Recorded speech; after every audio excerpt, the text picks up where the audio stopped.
You don't need millions to start forex trading in Uganda, but you do need the right number to get started smart.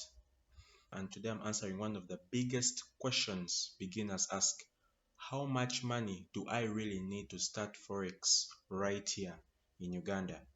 I will break it down, the absolute bare minimum, the realistic amount you actually need to see results, and a few hidden costs that most people don't talk about. Stick with me till the end because this could save you from losing both your money and your motivation. We're going to talk about the bare minimum requirements, the bare minimum deposit requirements. Now, some brokers allow you to start with as little as $5 to $10, which is around 20,000 to 40,000 Uganda shillings. But with such a small amount, growth is very slow and risk is high. Realistic starting capital that you basically need can be split into two. One for learning and practicing, and then for serious trading, but with room for risk management. Now, for learning and practicing, or maybe if you're doing it as a side hustle, if you're doing forex trading as part-time, you will need to start with a bare minimum of $50 to $100, which is around 200,000 to 400,000 Uganda shillings. For serious trading, if you want to do forex trading full-time as a full-time job, you would need to start with around $200 to $500, which is around 800,000 Uganda shillings to 2 million Uganda shillings. Now, in forex trading, you have to keep three things behind your mentality as you're trading. You need to keep in mind the hidden or extra costs to consider.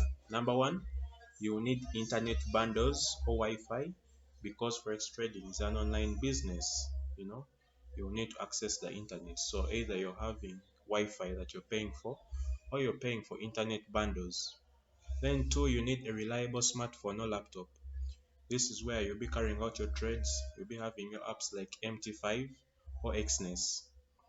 Then also the withdrawal fees or transaction fees, especially mobile money in Uganda. For example, the service providers, whenever you're withdrawing money from your forex trading account, they charge a certain fee for you to be able to carry out that withdrawal transaction. Number four, leverage and risk management. Now, brokers usually give leverage, for example, 1 to 100 or 1 to 500, but remember, leverage is a double-edged sword. Now, I really need to stress the importance of not risking more than 1 to 2% of your account balance per trade, because if you risk more than that, you stand a chance of blowing your account, and trust me, that is a very horrible experience. Now, we need to talk about why bigger capital is better, especially if you want to do this as a full-time job. Number one, it's easier to manage risk. You can easily calculate the risk percentages and the reward percentages on a bigger amount of capital than on a small capital, say of $10. Number two, there is less pressure to gamble trades, because if you're using a small account, then you're forced to take bigger risks on the account so as to realize bigger gains. But with bigger capital, you need to risk less to realize higher return. Okay. Number three, you get more realistic profits. For example, 5% on $50 account, that is $2.50 of profit, versus 5% on a $500 account, which is $25 in profit. Number six, your mindset over money. I need to emphasize why learning and discipline should come first in your trading. You can have all the capital in the world, but if your psychology is messed up, then you won't last long in this game.